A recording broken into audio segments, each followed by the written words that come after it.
One, malice murder. We, the jury, find the defendant, Travis McMichael, guilty. Whoever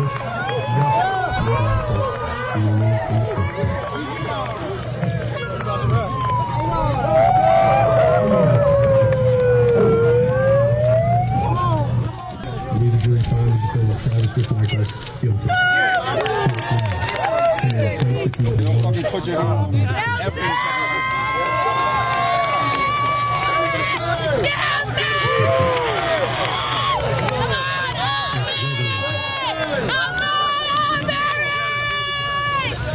Count one, malice murder. We, the jury, find the defendant, Travis McMichael, guilty. 3 white men were convicted of murder on Wednesday for chasing and shooting Ahmaud Arbery, an unarmed black man, as he ran through their neighborhood.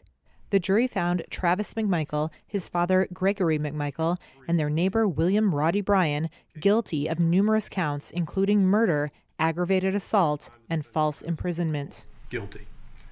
Felony murder. Arbery's mother, Wanda Cooper Jones, appeared to sob as the verdicts were read. Count 6, aggravated assault.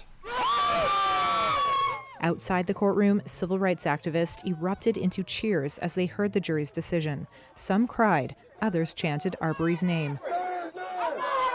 His mother spoke to the crowd. I never saw this day back in 2020. Would you know him as Ahmaud?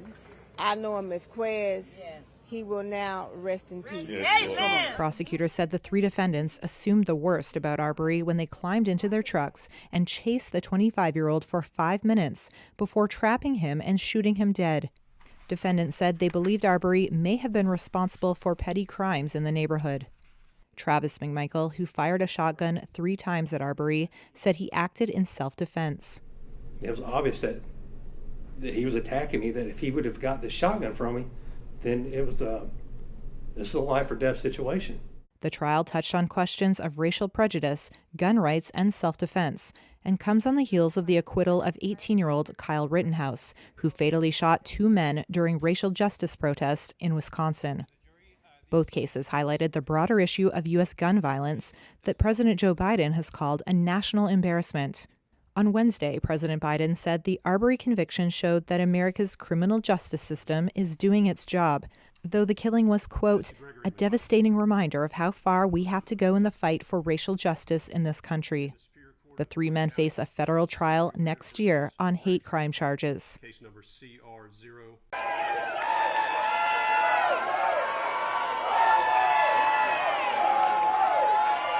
And let us, more than anything, thank the mother and father of Ahmaud.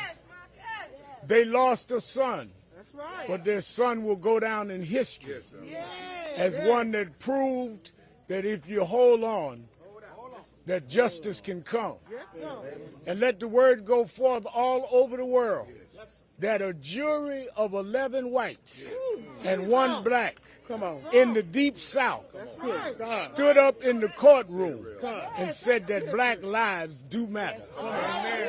Let it be clear that almost 10 years after Trayvon, God used Wanda and Marcus's son to prove that if we kept marching and kept fighting, we would make you hear us.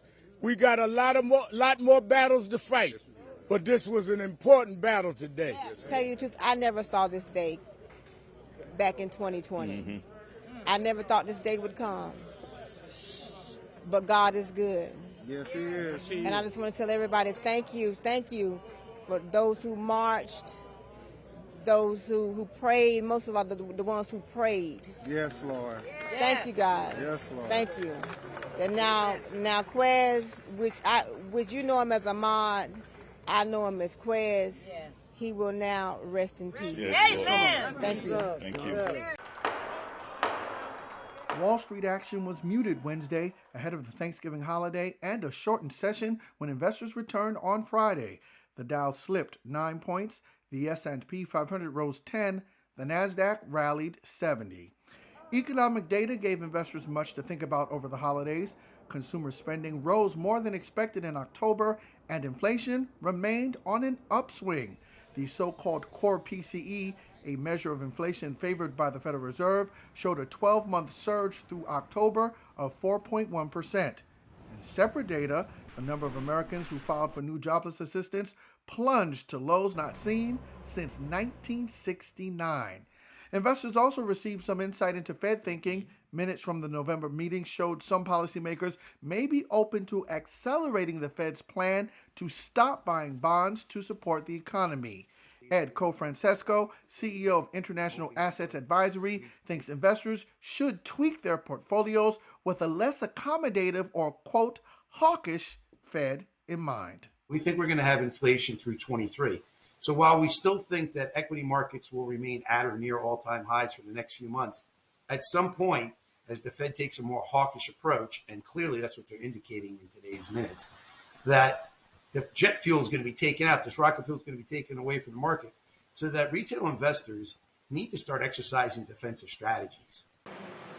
John Deere was a standout on the corporate front. The world's largest farm equipment maker hardly missed a beat during a more than month-long strike. The company posted its highest ever profit and guided full-year estimates higher. The stock touched its highest price in at least 9 months. It was a much different story for Gap Inc. The apparel retailer lowered its full-year forecast as it gets whacked by supply shortages. Shares of the Gap lost nearly 1/4 of their value. Nordstrom was another big loser. The high-end department store chain warned that supply shortages and staffing problems will weigh on business during the crucial holiday shopping season. The stock crumbled 29%.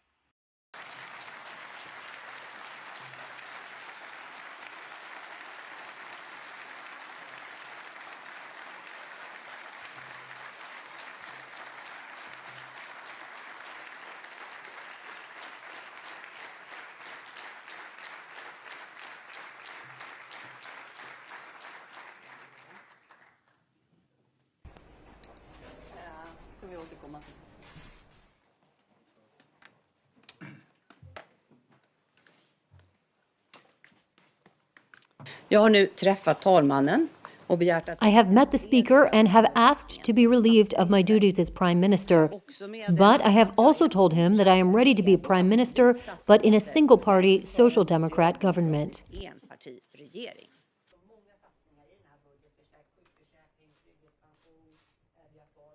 enpartiregering.